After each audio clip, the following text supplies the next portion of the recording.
大家好，今日我哋嚟講下點樣教育已經成年嘅仔女。相信好多父母都會覺得呢個話題好棘手，因為我哋一直都習慣咗管教細路仔，但係當佢哋長大成人之後，情況就完全唔同啦。首先我哋要明白，教育係一個終身嘅課題，無論係父母定係仔女都要不斷學習。喺香港呢個競爭激烈嘅社會，好多父母都希望自己嘅仔女可以出人頭地，所以會不自覺咁對佢哋嘅要求越嚟越高。但係當仔女已經成年，我哋就要學識放手，俾佢哋有空間去發展。心理學教授傑弗瑞·阿內特就話過，當你嘅仔女進入成年期，你幫佢哋換尿片同接送返學嘅日子已經過去啦。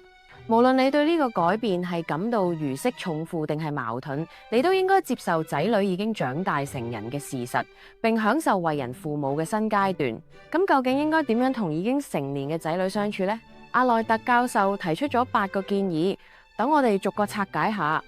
第一，認識彼此並尊重大家嘅差異。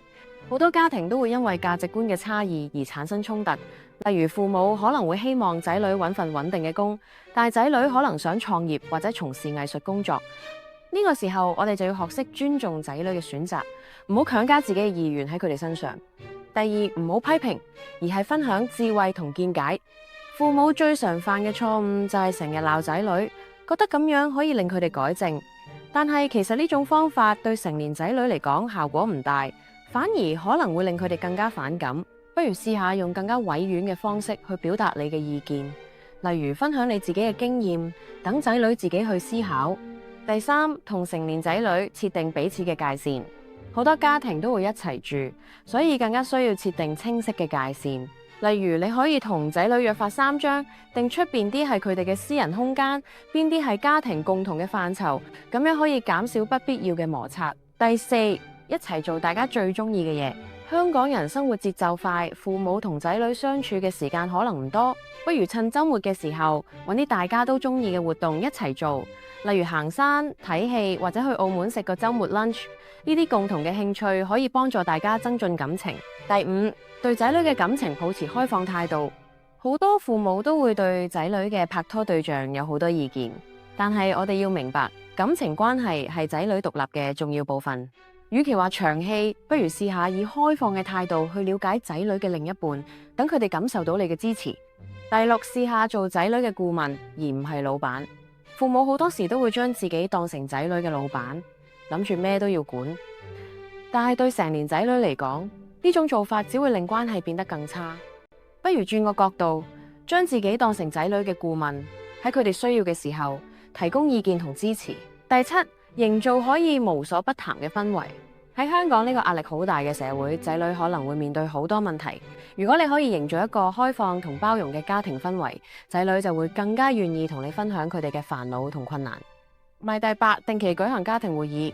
呢個做法喺香港可能有啲陌生，但係其實好有用。你可以每個月搞一次家庭聚會，大家一齊傾下最近發生嘅事，分享下各自嘅近況，咁樣可以令家庭氣氛更加融洽。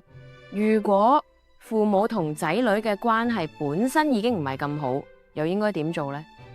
心理學家呢就建議可以試下揾啲共同嘅興趣嚟修補關係。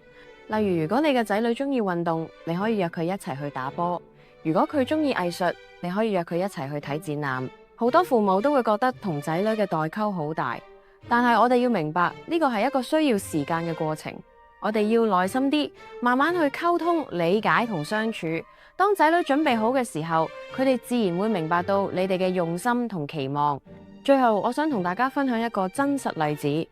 有一位媽媽同佢個女平時關係唔太好，成日都喺度鬧交。